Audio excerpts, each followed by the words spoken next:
I do want to talk to you about Twitter, but first I want to go back to this idea of somebody that's watching or listening that wants to become an editor. What training did you do to prepare for the role? What would you recommend others do who want to get into editing? So I did my internship. I was an English major in college. You do not need to be an English major, but I have always had strong writing skills. I would say that if you want to be an editor, it's really important to read and read widely and to have strong writing skills. I was on the editorial board of a magazine when I was in college. And so, you know, and I had been on the editorial board of my high school's literary magazine as well. So I had kind of gotten to the used to the process of reading content and then, figuring out what the right mix was and, starting to develop those skills of filtering out what is there and what maybe needs work and is not a right fit or isn't a right fit now. Any kinds of those activities I think are really great to start developing some of those skills. If you have the opportunity to volunteer in a library or work in a bookstore, those can be really great. If there are writing coaching or mentoring opportunities, I think those are also really useful because they teach you skills about giving feedback diplomatically. And then, just in general, I think it's a good idea to know what's going on in the market and how do you do that. Most of the trade journals have free newsletters that are really great and easy to subscribe to, and everybody in the trade is reading those, and you can read those too, and they don't cost you any money. But they kind of give you. What are some specific trade journals you'd recommend people go ahead and sign up for? If you're in the children's game, Children's Bookshelf from Publishers Weekly comes out usually twice a week, and it is fantastic. And you're getting a sense of what's kind of going on promotion-wise, but also what editors are buying, what the big news of the day is, any of those pieces. School Library Journal has one, Kirkus has one. Shelf Awareness has a really great one that will do some children's YA coverage, but also covers adult content. All of those are really great resources. You can read what exists of book sections of newspapers. I subscribe to the New York Times, so I get my book section every week. But just try to read widely. And those kinds of pieces also help in figuring out where you might want to focus a little bit closer. Makes you sound like what's going on when you get that first interview and they're asking, and that's impressive.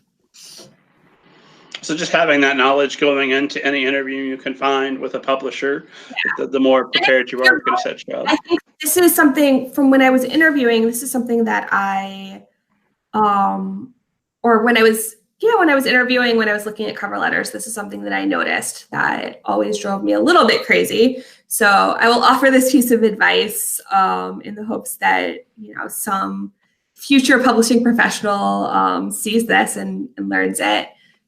Go do direct research on where you're interviewing. When I was at Egmont, we were a subsidiary of Egmont UK. And one of the series that Egmont UK published was Lemony Snicket's series of Unfortunate Events. And so I was constantly getting cover letters for internships. I love a series of Unfortunate Events. It's one of my favorite books.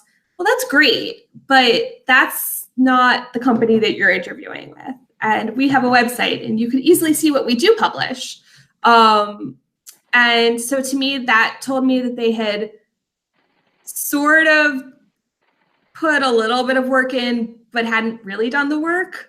And how does that really reflect on you if you're interviewing for a job? Are you going to actually, are you going to do part of the work for me? Or are you going to do all of the work? Now, I also recognize that there are, economic concerns, and, I'm not telling you to go spend a fortune on things. You can spend a fortune on these publishing master's programs or these post-college publishing programs. And I think, if that's the route you want to take, I think that's a wonderful route to take. But they're very expensive, and I don't know that I don't think that they're essential. I think that there are other ways to get there.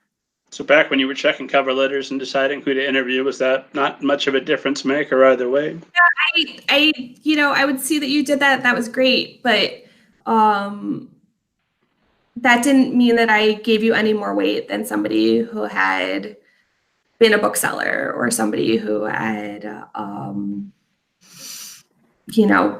written for their, worked on the newspaper staff at their college. I was more impressed with you showing me that you had done a little bit of real research about my company and that you had a sense of the current market, that you weren't saying, oh, my favorite book is Harry Potter, but, and if it is, that's fine, but like, you need to be able to justify that, it's, don't go with the easy answer.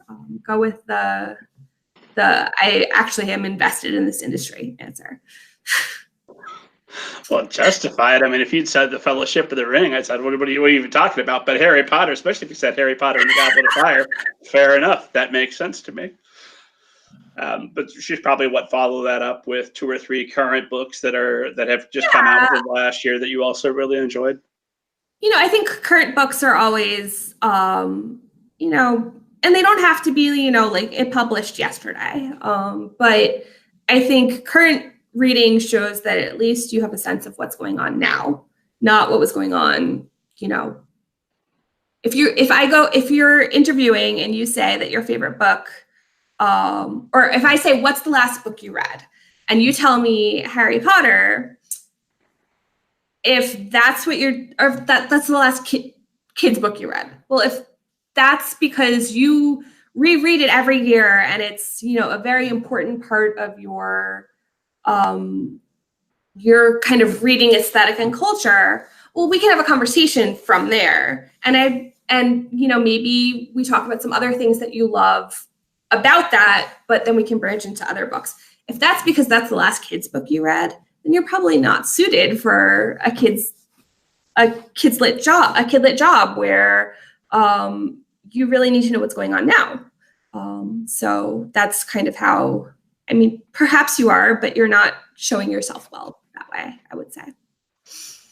And I imagine, I don't know that this is true, but I imagine that editorial jobs within publishers there's just a huge amount of competition, because who wouldn't want to do that, right? They are very competitive. I think that it's because it's maybe the best known role in a publishing house. But there are so many fantastic jobs that are essential to the process that I think people don't realize that might be a great fit for them because they've just heard of editors. So, I myself, I knew I wanted to be an editor, but I actually started as a sales and marketing assistant and then moved over to editorial.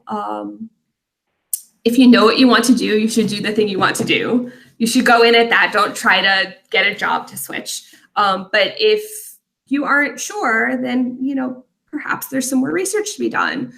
Do you really love kind of pitching books and getting other people really excited about them? Well, then maybe a fit in publicity or sales and marketing is a better fit for you. Are you somebody who really, really loves language and grammar in a minutiae way that I don't?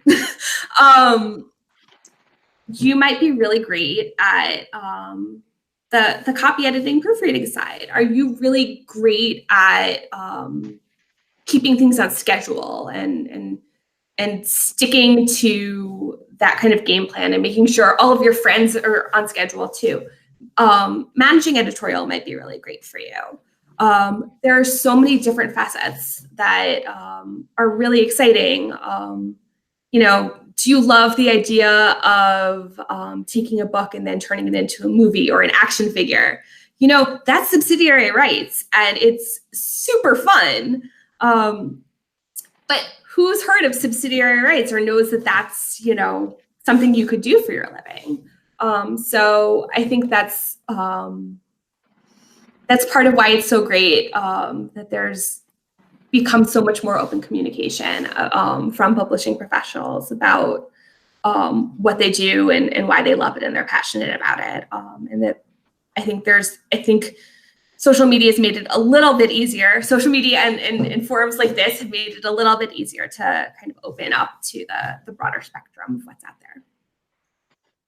Really nerdy question that I don't know if anyone will be interested but me. But when you're line editing, are you using just the Chicago Manual of Style? Is there a house manual that's come out that tells you this is how Edgemont does it, or whoever you're editing for? How do you make those determinations? So most, I would say most trade publishers now model their house style on Chicago Manual. I certainly have a copy of Chicago Manual. I will say that as a acquisitions developmental editor, I pay attention to grammar and those things, but that's probably not the most specific of my concern. If you're looking for somebody to catch every comma and every grammatical faux pas, you're probably better off looking for somebody who specifically is focused on copy editing and proofreading. I think that my focus and concern is more about making sure the story is as great as they can be.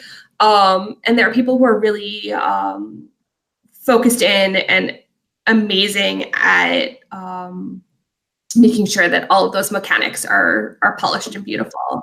And they're really, really good at that. And they're really important in the process, and they don't get enough credit. And the world would not exist without them. God bless them. Fair enough. Well, another question occurred